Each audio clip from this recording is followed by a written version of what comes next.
when you're working with a coach, I can see trends in the hot spots. Okay. And that gets into the self-sabotage, right? And so that you're doing, with these impulse buys, that you're doing things that are not good for your long-term goals, not good for you moving, forward where you want to go. But so one of the things that I can spot when I'm working with a client is I can, I use the software that really helps me see these trends. But I can say, okay, interesting.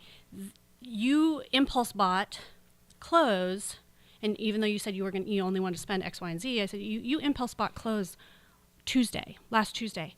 Take me through Tuesday. What happened Tuesday? Yes. And you might say, it just was such a bad day. First, I got up and the dog had barfed on the floor, and then I slipped and fell, and then I was late to work, and then my boss was mad, and then, so we might say, oh my gosh, look at this. So when you are feeling stressed out and down, what you're doing is you're self-soothing by going out and impulse buying, because you're taking care of that emotion right quickly. You're kind of making yourself feel better. But in the long term, what you're doing is you're redirecting money to these hot spots and redirecting them away from your low spots. So at the end of the month, there's never any money for self-care, for self-reflection, for physical care, a cleaning lady. And what's really interesting is most people's low spots are in the self-care area. So that 99% of the time, people's low spots are in self-care. I believe it. And so your impulse buys are not only they're not only doing financial damage to you, but they're doing physical, emotional, damage as well. I believe that. Mm-hmm. I have another business, and I see it all the time, where you say to a person, this is going to be, something that will enhance your health. Yeah. Enhance your skin, enhance your whatever. And they say, I can't afford it. Yeah. And you say, okay. And then 5 minutes later, within the conversation, these impulse mm-hmm. purchases that they make. And it always does. It does make me think, like, just redirect that money mm-hmm. into this area, and you'd be a lot happier, because these things would be better in your life, and you wouldn't feel the need to spend the money over here. Sometimes it takes somebody outside of yourself to point out your hot spots. Yes, because you a lot can't of the time you can't see it, That's because right.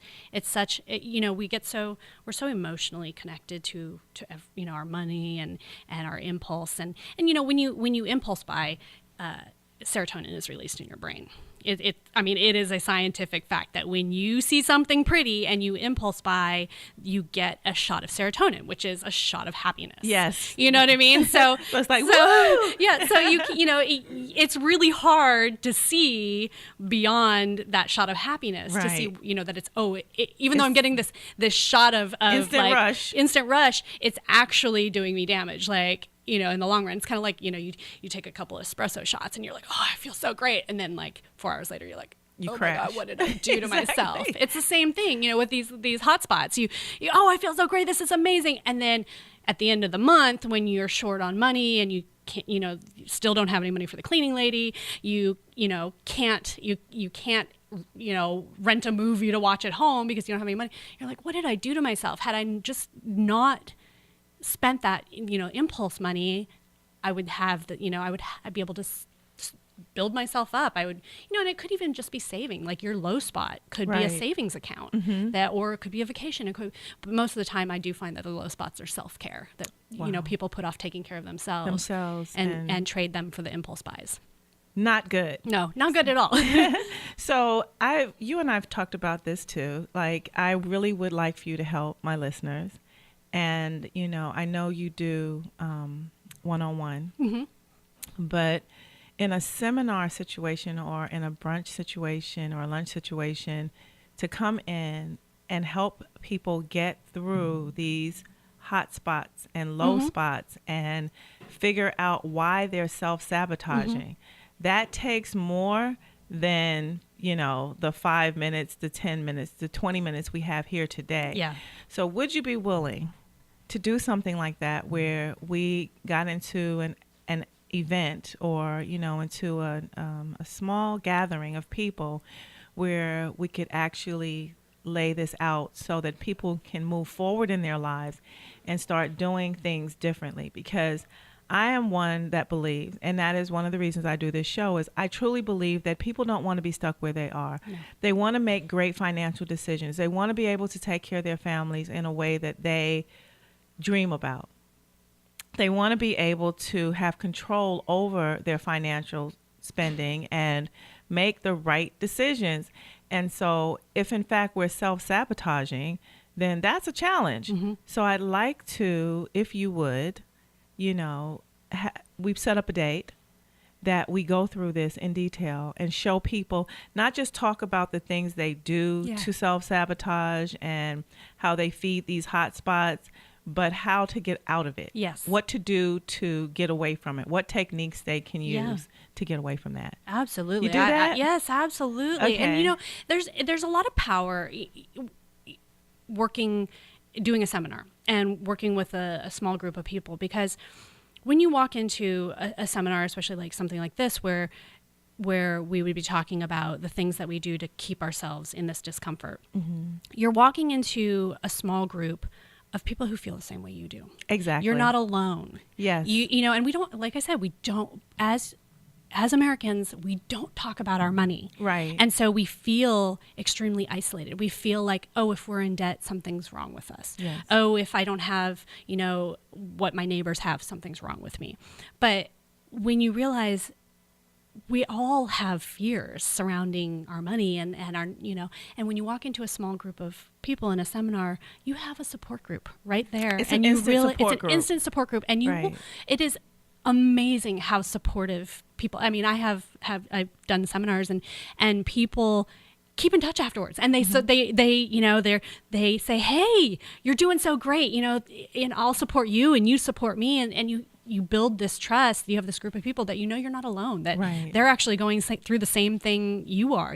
It's like if you were struggling with addiction, you would go to a support group. That's right. If you are struggling, let's say with a medical problem, there are support groups for that. Mm-hmm. There are support groups for parents with toddlers, yet there's not, there are a couple. There is, Debtors Anonymous, but it's not as tight knit. Right. And it's not in that situation, like Debtors Anonymous, that's one thing. Mm-hmm. That's, to me, that's one, but to actually, because Debtors Anonymous, they're not actually getting to the core of the problem. What they're doing is supporting their ability to, in some cases, maybe not get out of debt. Yeah. But it doesn't address what got you into debt in the first place. Exactly. And I want to address that, because that's where that gray area, that's where most people are. That's that hidden place that people want to get away from. And maybe you're not in debt. And you don't have to be in debt. Maybe you just are barely squeaking by every month. Yeah. Maybe, maybe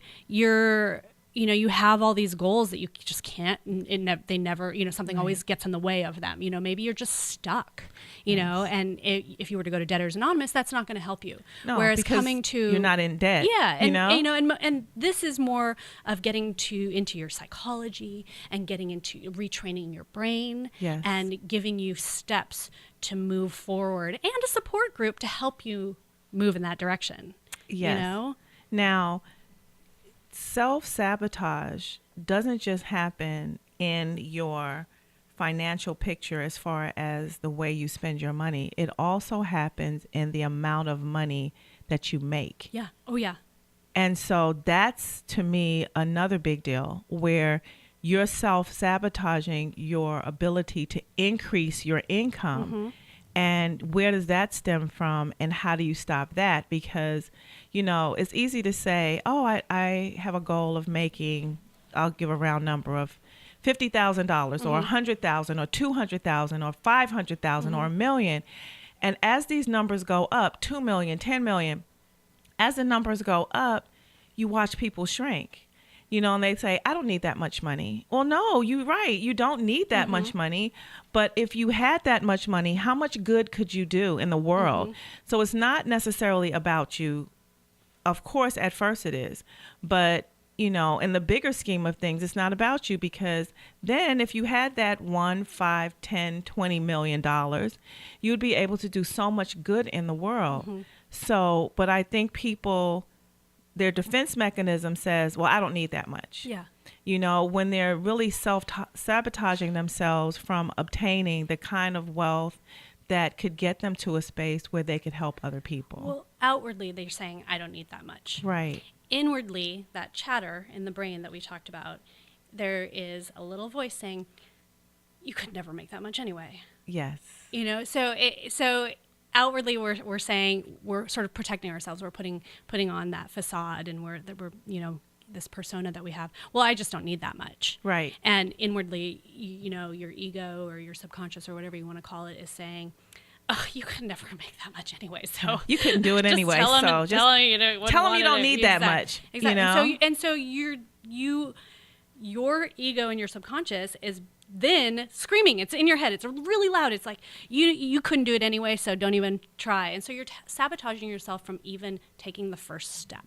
Right. So, and let's take it back from $5 million. Let's take it to somebody right now who's making $40,000 and who is like, I'd like to make 60. And their brain is going, you can't make $60,000. Mm-hmm. So what they say is, you know what, I'm stuck. It's never going to happen. I'm never going to be able to, you know, get a raise. I'm never going to be able to figure out how to make $20,000 more. Right. Well, if you are saying that outwardly, you're not going to take the first step forward. Right. Because why? Why would you take a first step for something that you've proclaimed you don't want? You don't want. Exactly. You know, and the only reason you're proclaiming you don't want it is to protect yourself, because your brain is screaming at you, you can't do it anyway. Yes. But that's your ego, that's your subconscious, that's not your soul. Right. And you're disappointing your soul, mm-hmm. you know. And so in this seminar, I think we could cover a couple of things. If we teach people how to stop self-sabotaging, mm-hmm. then that would free them up to make more money. Like you said, whether they're the person going from 40,000 to 60, or from 60 to 100, or from 100 to 200, they won't self-sabotage themselves anymore. Mm-hmm. And in the lack of self-sabotaging themselves now, they will grow in the area of being able to hold on to more of the money that they have, mm-hmm. because they've learned, because I'm sure the same techniques it takes to stop sabotaging yourself with the small amount of money that you have is the same techniques it takes so that you can build wealth. Well, so that you can acquire more income. Yeah. And, you know. I'm laughing here because, and the reason I'm laughing is because my last blog post was sort of about winning the lottery. Yes.